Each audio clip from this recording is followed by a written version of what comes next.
देखिए दोस्तों, फरवरी 2026 का करंट अफेयर देखते हैं, है ना। पहला प्रश्न बोल रहा है कि 16वें वित्त आयोग ने विभाज्य मूल्य में राज्यों का हिस्सा कितने प्रतिशत निर्धारित किया है। देखिए, ये 41% निर्धारित किया है, बाकी उसको करना चाहिए 50%। काहे कि जो भी राज्य का जितना, मान लीजिए एक राज्य, मान बिहार राज्य का पूरा पैसा केंद्र में गया, मान लीजिए उसके पास 100% गया, तो 50% रखना चाहिए, उसको 50% देना चाहिए। बाकी वो 41% दे रहा है ना। ये बात का ध्यान रखिएगा। देखिए देखिए अगला प्रश्न देखते हैं। ये माने डिस्कस दूसरा प्रश्न करते हैं। महाराष्ट्र में सर्वाधिक जीएसटी संग्रह है, माने जीएसटी में सबसे पैसा ज़्यादा कौन देता है, तो महाराष्ट्र सरकार देता है। फिर उसके बाद कर्नाटक, गुजरात, तमिलनाडु है ना। तमिलनाडु है, माने सबसे ज़्यादा महाराष्ट्र देता है जीएसटी में पैसा। आगे देखते हैं। देखिए सिक्किम, सिक्किम एकमात्र ऐसा राज्य है जहाँ के मूल निवासी इनकम टैक्स नहीं भरते हैं। माते यहाँ व्यक्ति, जो भी व्यक्ति, उसको इनकम टैक्स नहीं देना है, मतलब टैक्स नहीं देना है ना। देखिए, भारत में कर सुधार के जनक के रूप में किसे जाना जाता है, तो चलैया समिति को जाना जाता है ना। चलैया समिति को जाना जाता है। हम अगला प्रश्न देखते हैं, है ना। देखिए, भारत में कुल कितने प्रकार के टैक्स होते हैं। टैक्स दो प्रकार के होते हैं, अलग अलग होता है। एक प्रत्यक्ष कर, एक अप्रत्यक्ष कर, है ना। मतलब ये दो होता है, ये बात का ध्यान रखिएगा दोस्तों। देखिए, करेंट अफेयर्स का दूसरा प्रश्न देखते हैं ना। गुजरात के कोरोना अभियान ने पिछले 10 वर्षों में कितने से अधिक पंछियों को जान बचाई है, तो 1.18 लाख को जान बचाया है गुजरात सरकार, है ना। देखिए, अब हम गुजरात में जो जो महत्वपूर्ण क्वेश्चन है उसके बारे में देख लेते हैं। विश्व की सबसे ऊंची प्रतिमा स्टैच्यू ऑफ यूनिटी किस नदी के किनारे है, तो नर्मदा नदी, है ना। नर्मदा नदी के किनारे है। इसका ऊंचाई देख लेते हैं, तो 182 मीटर है। फीट में कहेगा तो एक 597 फीट है, जो ये दुनिया का सबसे ऊंचा प्रतिमा है ना। तो दुनिया का सबसे ऊंचा प्रतिमा है। देखिए, स्टैच्यू ऑफ यूनिटी का मूर्तिकार, इनको मूर्ति को किसने बनाया था ना। उत्तर देखिए, प्रसिद्ध भारतीय मूर्तिकार राम वी सुतार ने इसको बनाया था। गुजरात का प्रसिद्ध लोक नृत्य कौन सी है, गरबा। गुजरात में गरबा प्रसिद्ध, गरबा, डंडिया, ये सब होता है गुजरात में ना। अगला प्रश्न देखते हैं। गुजरात का आधिकारिक राजकीय पंछी क्या है ना। ना सॉरी, राजकीय पंछी नहीं, राजकीय गीत है ना। जय जय गरवी गुजरात, है ना। अगला प्रश्न देखते हैं। सूरत किस नदी के तट पर बसा है, ताप्ती नदी के तट पर बैठा है। गुजरात का सबसे बड़ा शहर कौन सा है, तो अहमदाबाद गुजरात का सबसे बड़ा शहर है ना। अगला प्रश्न, गुजरात में कुल कितने जिले हैं, तो 33 जिले हैं। गुजरात की सबसे लंबी नदी कौन है, तो नर्मदा नदी है। वहाँ के जीवन रेखा इसी को कहते हैं, नर्मदा नदी को, है ना। ये करंट अफेयर का तीसरा प्रश्न देखते हैं।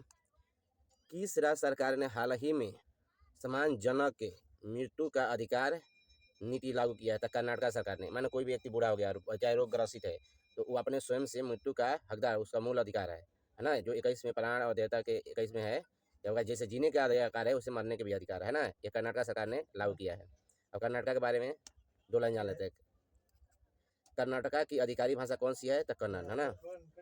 2 भाषाएं है ना, ये ध्यान रखिएगा। वहाँ का मुख्य भाषा कन्नड़ है। कर्नाटक का पुराना नाम क्या है, मैसूर राज्य। पहले इसको मैसूर राज्य के नाम से जानते हैं। 1993 में नाम बदल कर कर्नाटक कर दिया गया, है ना। देखिए, अगला प्रश्न देखते हैं। मैसूर के बाघ के रूप में किसे जाना जाता है, मैं टाइगर ऑफ मैसूर किसे कहा जाता है। टाइगर ऑफ मैसूर किसे कहते हैं, टीपू सुल्तान को टाइगर ऑफ मैसूर कहते हैं, है ना, टीपू सुल्तान को। देखिए, अगला प्रश्न देखते हैं। कर्नाटक का आधिकारिक लोक नृत्य कौन सा है, तो यक्षगान, है ना। कौन है, यक्षगान है कर्नाटक का नृत्य। देखिए, अगला देखते हैं प्रश्न। कर्नाटक का जीवन रेखा कही जाने वाली प्रमुख नदी कौन सी है, तो कर्नाटक में कावेरी, है ना। ये ब्रह्मगिरी पर्वत से निकलती है ना। अगला प्रश्न देखते हैं। प्रसिद्ध यूनेस्को विश्व धरोहर स्थल हम्पी कहाँ स्थित है, तो यह कर्नाटक में स्थित है ना।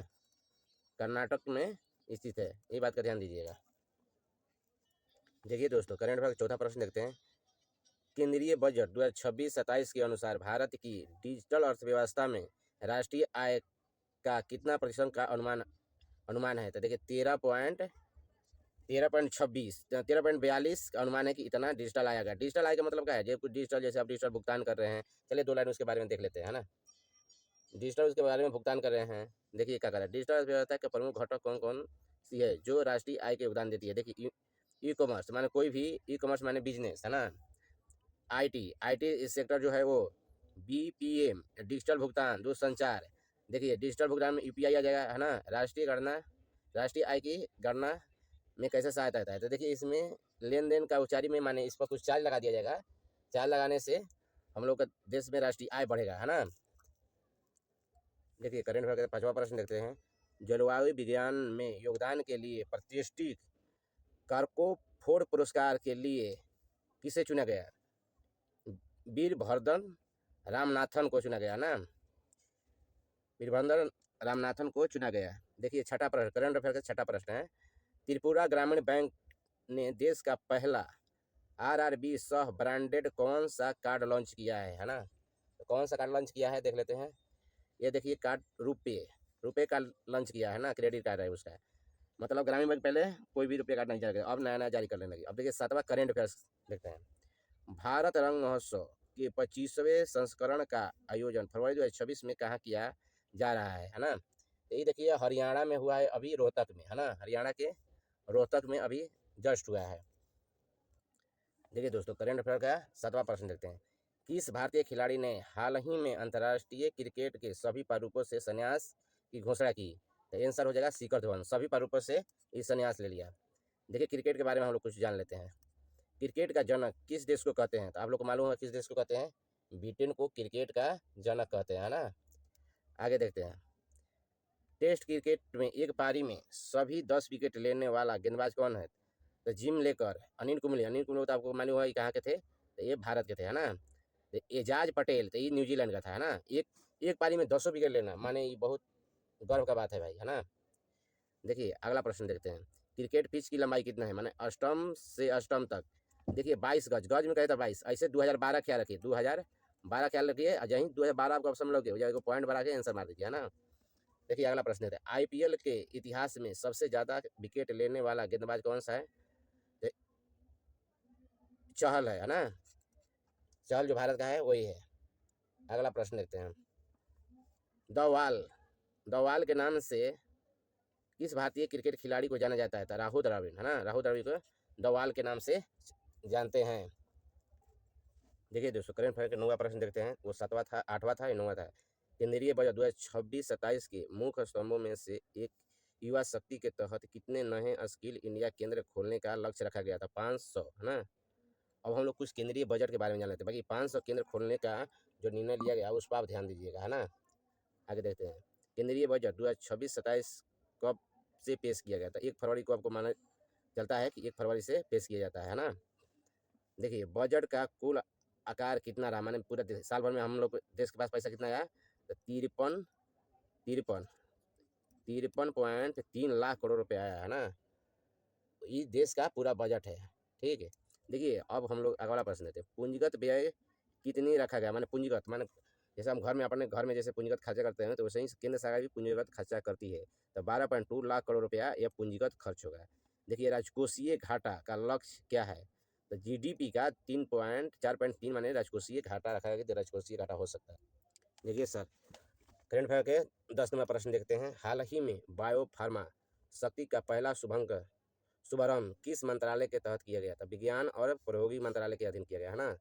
देखिए अब इसके बारे में विज्ञान और प्रौद्योगिकी मंत्रालय के बारे में थोड़ा हम इसके बारे में देख लेते हैं। और भारत में निर्मित पहला स्वदेशी रोबोट का क्या नाम है? तो ये विज्ञान के अधीन आएगा, इसलिए ये मानव होगा ना। ये सब विज्ञान के अधीन आता है, ठीक है। आगे देखते हैं। सौर मंडल का सबसे बड़ा ग्रह कौन है? तो बृहस्पति ना, विज्ञान में आ जाएगा बृहस्पति। देखिए इसरो द्वारा सूर्य के अध्ययन के लिए लॉन्च किया गया मिशन कौन था? आदित्य L1, है ना। आप लोग को मालूम है आदित्य L1 सूर्य का अध्ययन करने के लिए, खाली अध्ययन आप पहुंच नहीं सकते वहाँ, खाली अध्ययन करने के लिए जाएगा, ये ध्यान रखिएगा। देखिए अगला प्रश्न देखते हैं। सौर मंडल का सबसे हल्की गैस कौन सा था? हाइड्रोजन। क्या कि हाइड्रोजन होता है, क्या कि हाइड्रोजन हीलियम मैंने हाइड्रोजन के बाद हीलियम होता है, क्या कि यह सूर्य में मिलता है, यही दोनों की प्रक्रिया से सूर्य बना है, ये ध्यान रखिएगा। विद्युत बल्ब का आविष्कार किसने किया था? तो थॉमस अल्वा एडिसन। इसके नाम पर 1000 के लगभग आविष्कार किया था, ये ध्यान रखिएगा। Father of India nuclear programme के रूप में किसे जाना जाता है? तो होमी जहांगीर भाभा, ये भारत के विज्ञानी थे, है ना। तो ये पहला बार इसरो में ये लाए थे, फिर उसके बाद APJ अब्दुल कलाम इसको बढ़ाए, है ना। जय हिंद दोस्तों।